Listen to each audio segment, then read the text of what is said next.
வணக்கம். நான் உங்கள் மகேஸ்வரி. ஹிந்தியை தமிழ் வழியில் கற்றுக் கொடுக்கறதுக்காக உங்களுக்கு இந்த வீடியோவை அனுப்புகிறேன். இதை நல்லா கவனமாக கவனிச்சிங்கன்னா ஒரே மணி நேரத்தில் ஹிந்தியை படிக்கவும் எழுதவும் கற்றுக்கலாம். இப்போ எல்லாருமே ஒரு நோட் எடுத்துக்கங்க, ஒரு பேனா எடுத்துக்கங்க. நல்லா கவனமாக கவனிச்சிங்கன்னா இது சுலபமாக உங்களுக்கு புரியும். ஃபஸ்ட்டு பார்த்தீங்கன்னா வர்ணமாலா. வர்ணமாலான்னா எழுத்துக்கள்னு அர்த்தம். இதில் பார்த்தீங்கன்னா ஸ்வருங்கிறது ஒரு உயிரெழுத்து. இந்த உயிரெழுத்துக்கள் மூலயமா தான் எல்லா எழுத்துக்களையும் நம்ம உருவாக்குவோம். உங்களுக்கே தெரியும், தமிழ்லேயும் அப்படி தான். உயிரெழுத்துக்களை வச்சு தான் நம்ம உயிர்மை எழுத்துக்கள் எல்லாமே உருவாகும். ஸோ இந்த எழுத்துக்களை நீங்கள் கவனமாக கவனிங்க. இந்த ஸ்வரு அப்படிங்கிற உயிரெழுத்து மொத்தம் 11 எழுத்துக்கள் இருக்குது. இந்த 11 எழுத்துக்கள் என்னென்ன அப்படிங்கிறதும் இதை எப்படி எழுதலாம் சுலபமான முறையில் முடியும் நான் உங்களுக்கு கற்றுக் கொடுக்குறேன். நீங்கள் நல்லா கவனமாக கவனிங்க. ரெண்டாவது, இப்போ தமிழ், இங்கிலீஷு இது ரெண்டுமே நீங்கள் பார்த்தீங்கன்னா கோட்டில் டச் பண்ணி ரைட் பண்ணுவோம். ஆனால் இப்போ ஹிந்தி பார்த்தீங்கன்னா லைனில் தொங்குற மாதிரி நம்ம ரைட் பண்ணணும். அந்த லைனில் தொங்குற மாதிரி ரைட் பண்ணும்போது லைனை டச் பண்ணி தொங்குற மாதிரி நம்ம ரைட் பண்ணணும். அது எப்படிங்கிறத நான் உங்களுக்கு சொல்லித்தரேன். ஃபஸ்ட்டு எழுத்து பார்த்தீங்கன்னா ஆ ஆ அப்படிங்கிற எழுத்தை நம்ம 3 போடுவோம் இல்லையா, அது மாதிரி நம்ம முதல்ல ரைட் பண்ணிட்டு அதில் ஒரு சின்னதாக ஒரு ரைஃபல் பண்ணி இப்படி போடணும். இப்போ இது கொடியில் தொங்குற மாதிரி ரைட் பண்ணுறதுனால அதுக்கு ஒரு கிளிப் போடுற மாதிரி மேலே ஒரு கோடை நம்ம போடுறோம். இது பேர் தான் ஆ. அடுத்த எழுத்து பார்த்தீங்கன்னா ஆ. இது நெடில் ஓசை உடையது ஆ. இதுக்கு இப்படி ஒரு கோடு போடுறோம். இந்த எழுத்து ஆ. அடுத்த எழுத்து பார்த்தீங்கன்னா இ. அடுத்த எழுத்து பார்த்தீங்கன்னா ஒரு ஐஃபன் பண்ணி எஸ் மாதிரி போட்டு ஒரு சுழிக்கிறது, இது பேர் தான் இ. அடுத்த எழுத்து பார்த்தீங்கன்னா ஈ. அடுத்த எழுத்து ஈ.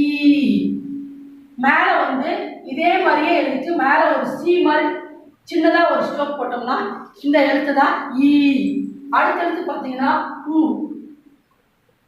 அடுத்த எழுத்து ஊ. இதில் இந்த நடு சென்டர்ல இருந்து இப்படி கீழே ஒரு இழு இருக்குது, இதுதான் ஊ. அடுத்த எழுத்துக்கள் இப்போ பார்த்தீங்கன்னா ஆ ஆ இ ஊங்கிற எழுத்து தமிழ் மாதிரியே இங்கே வந்துடுச்சு. அடுத்து இந்த இடத்துல எக்ஸ்ட்ரா உங்களுக்கு வரப்போகிறது கிரு. இக்ருன்னு சொல்லுவாங்க, ரீன்னு சொல்லுவாங்க. ரீங்கிறது கரெக்டான ஒரு உச்சரிப்பு. இங்கே பாருங்க, இந்த எழுத்துக்களை இப்படி போட்டு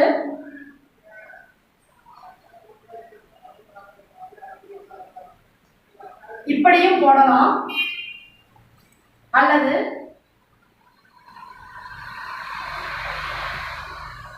இப்படியும் போடலாம்.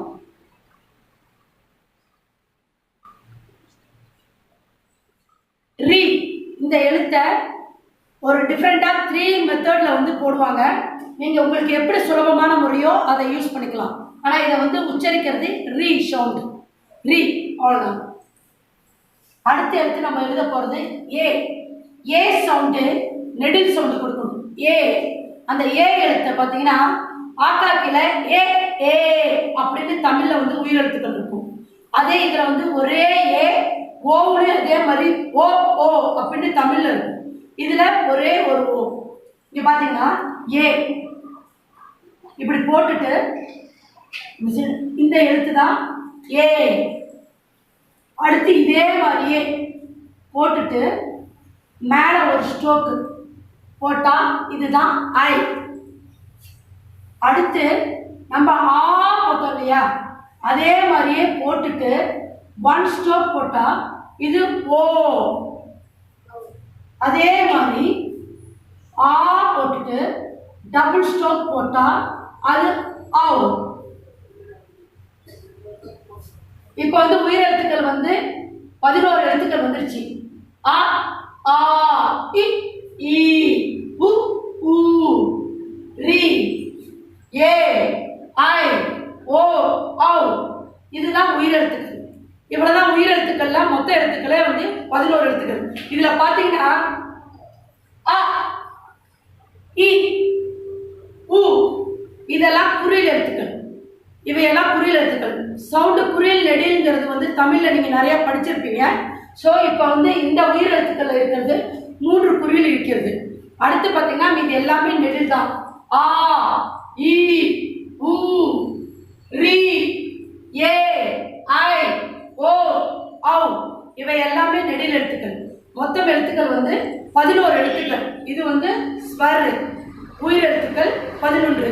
நீங்கள் எல்லாருக்கும் புரிஞ்சுதா? புரியலன்னா திரும்பவும் இந்த வீடியோவை திரும்ப போட்டு பார்த்து எழுதி பாருங்க. நன்றி.